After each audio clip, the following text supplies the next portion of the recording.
Geronimo and the story of his life, written down and edited by S.M. Barrett.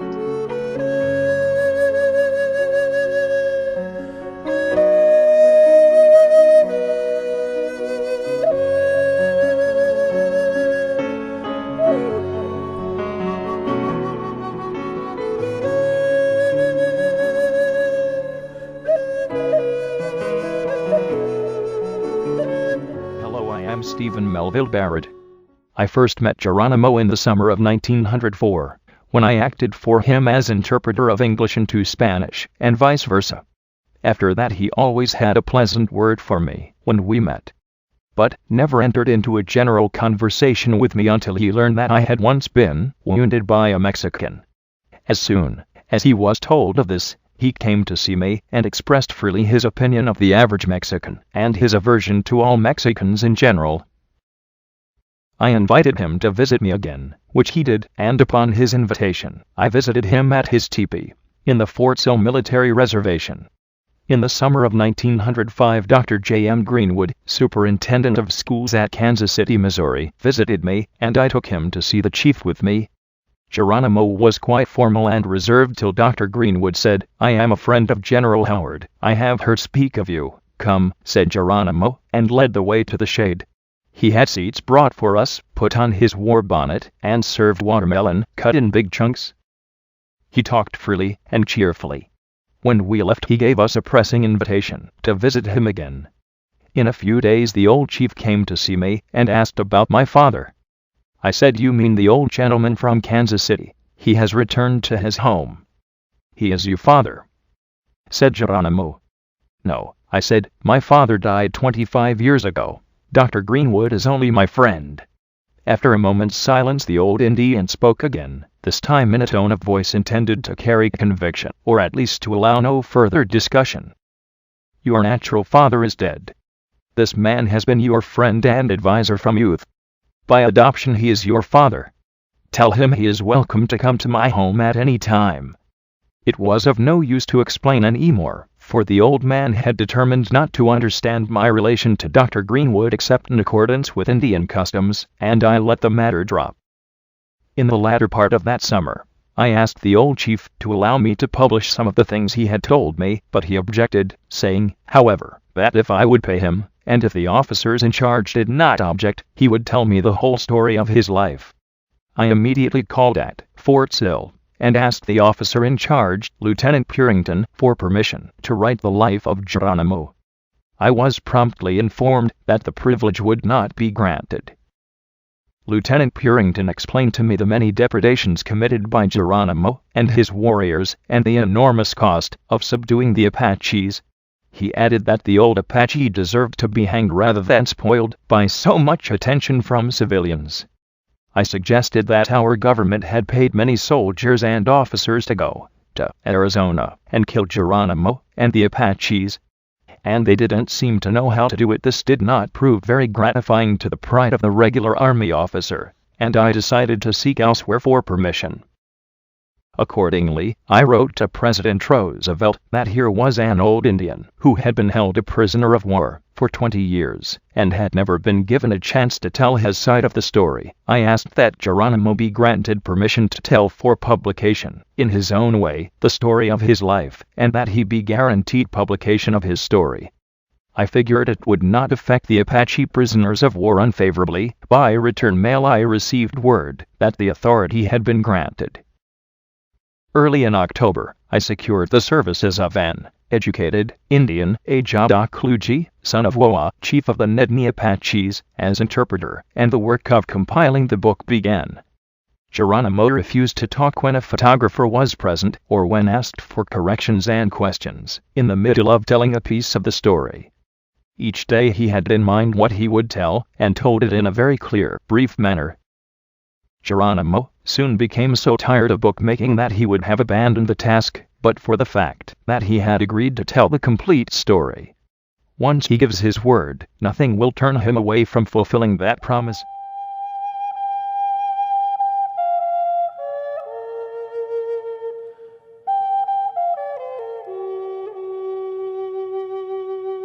Geronimo, Chapter 1, Origin of the Apache Indians. Geronimo speaks.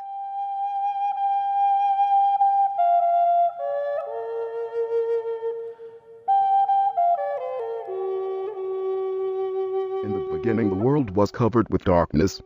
There was no sun and no day. The perpetual night had no moon or stars. There were, however, all manner of beasts and birds. Among the beasts were many hideous, nameless monsters, as well as dragons, lions, tigers, wolves, foxes, beavers, rabbits, squirrels, rats, mice, and all manner of creeping things such as lizards and serpents. Mankind could not prosper under such conditions, for the beasts and serpents destroyed all human offspring. All creatures had the power of speech and were gifted with reason. There were two tribes of creatures, the birds, or the feather tribe, and the beasts of the land, who were organized under their chief, the eagle. These tribes often held councils, and the birds wanted light admitted on the earth. This, the beasts repeatedly refused to do. Finally the birds made war against the beasts, who were armed with clubs, but the eagle had taught his tribe to use bows and arrows. The serpents were so wise that they could not all be killed. One took refuge in a perpendicular cliff of a mountain in Arizona, and his eye changed into a brilliant stone. It may be seen in that rock to this day.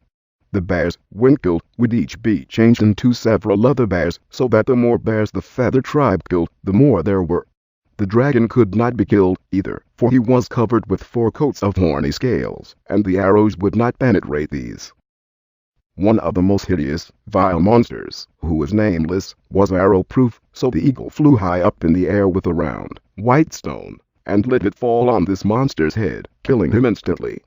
This was such a good service that the stone was called sacred. A symbol of this stone is used in the tribal game of Ka. They fought for many days, but at last the birds won the victory. After this, war was over. Although some evil beasts remained, the birds were able to control the councils, and light was admitted on the earth.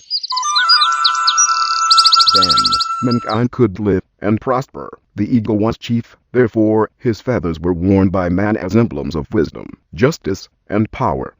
Among the few human beings that were still yet alive was a woman who had been blessed with many children, but these had always been destroyed by the beasts. If by any means she succeeded in eluding the others, the dragon, who was very wise and very evil, would come himself and eat her babies. After many years, a son of the rainstorm was born to her, and she dug for him a deep cave. She closed the entrance to this cave, and over the spot built a campfire. This concealed the baby's hiding place, and kept him warm. Every day she would remove the fire, and descend into the cave, where the child's bed was, to nurse him. Then she would return, and rebuild the campfire. Frequently, the dragon would come and question her, but she would say, "I have no more children, you have eaten all of them."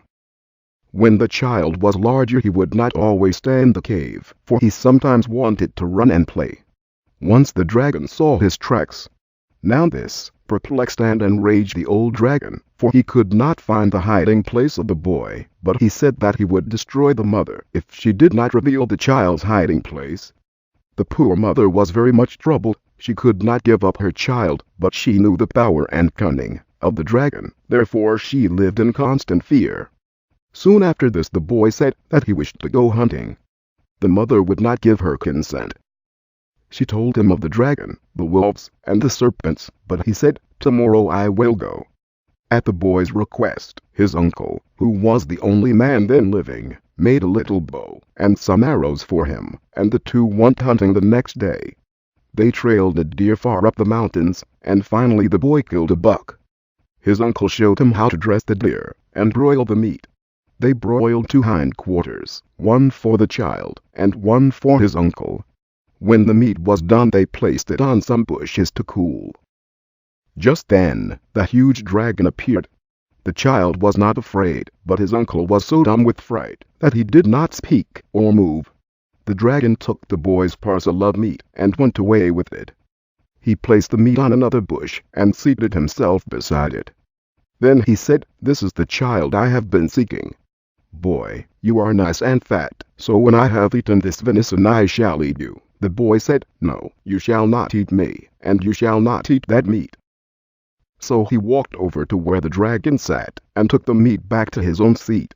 The dragon said, "I like your courage, but you are foolish. What do you think you could do?" "Well," said the boy, "I can do enough to protect myself, as you may find out." Then the dragon took the meat again, and then the boy retook it. 4 times in all the dragon took the meat, and after the 4th time the boy replaced the meat. He said, "Dragon, will you fight me?" The dragon said, "Yes, in whatever way you like." The boy said, "I will stand 100 paces distant from you, and you may have 4 shots at me with your bow and arrow, provided that you will then exchange places with me and give me 4 shots." "Good," said the dragon. "Stand up." Then the dragon took his bow, which was made of a large pine tree. He took 4 arrows from his quiver. They were made of young pine tree saplings, and each arrow was 20 feet in length. He took deliberate aim, but just as the arrow left the bow, the boy made a peculiar sound and leaped into the air. Immediately, the arrow was shivered into 1,000 splinters, and the boy was seen standing on the top of a bright rainbow over the spot where the dragon's aim had been directed. Soon the rainbow was gone, and the boy was standing on the ground again. 4 times this was repeated. Then the boy said, "Dragon, stand here. It is my time to shoot." The dragon said, "All right, your little arrows cannot pierce my first coat of scales, and I have 3 other coats. Shoot away." The boy shot an arrow, striking the dragon just over the heart, and 1 coat of the great horny scales fell to the ground.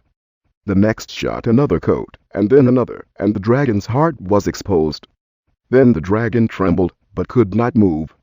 Before the 4th arrow was shot, the boy said, "Uncle, you are dumb with fear. You have not moved. Come here, or the dragon will fall on you." His uncle ran toward him. Then he sped the 4th arrow with true aim, and it pierced the dragon's heart. With a tremendous roar, the dragon rolled down the mountainside and down 4 precipices into a cannon below. Immediately storm clouds swept the mountains, lightning flashed, thunder rolled, and the rain poured. When the rainstorm had passed, far down in the cannon below, they could see fragments of the huge body of the dragon lying among the rocks, and the bones of this dragon may still be found there. This boy's name was Apache. Usen taught him how to prepare herbs for medicine, how to hunt, and how to fight. He was the first chief of the Indians, and wore the eagle's feathers as the sign of justice, wisdom, and power. To him, and to his people, as they were created, Usen gave homes in the land of the West.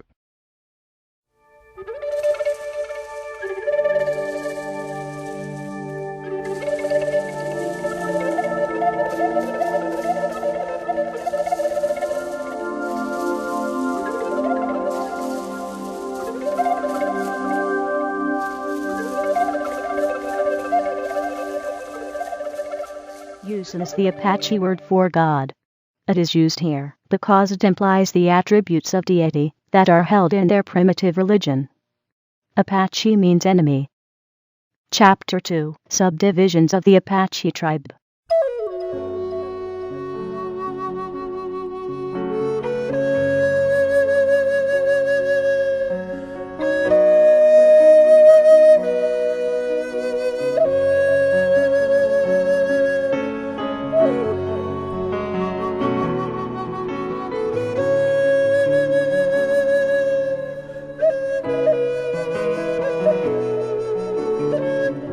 Apache Indians are divided into 6 sub-tribes. To one of these, the Bidonkohe, I belong. Our tribe inhabited that region of mountainous country which lies west from the east line of Arizona and south from the headwaters of the Gila River. East of us, the Kahinani, Ojo Caliente, Hot Springs, band of Apache.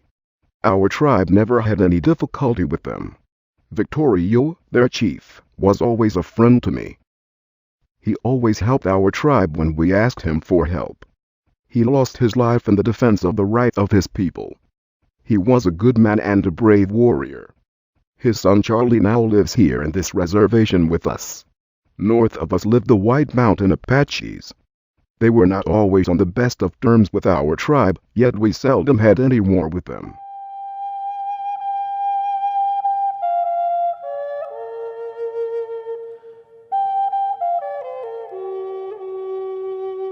continue Geronimo and the story of his life, please go to video 2.